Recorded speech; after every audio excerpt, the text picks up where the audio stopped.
धरण क्षेत्रात मुसळधार पावसामुळे सतत पाण्याची वाढ होत असल्यामुळे धरणातून पाण्याचा हा विसर्ग करण्यात येत आहे। आज 26 जुलै 2026 रोजी सकाळी 9 वाजता डिंबे धरणाच्या पाणीसाठ्यात मोठी वाढ झाल्यामुळे गुड नदीच्या नदीपात्रात केला जाणारा पाण्याचा विसर्ग 4800 क्युसेसने करण्यात आला।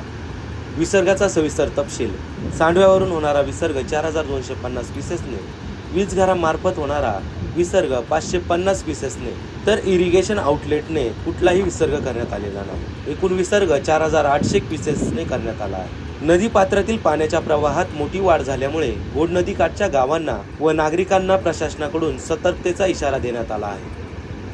नागरिकांनी नदीपात्रात उतरणे, गुरेढोरे नेणे किंवा वाहन नेणे टाळावे, असा सतर्कतेचा इशारा प्रशासनाकडून देण्यात आला आहे।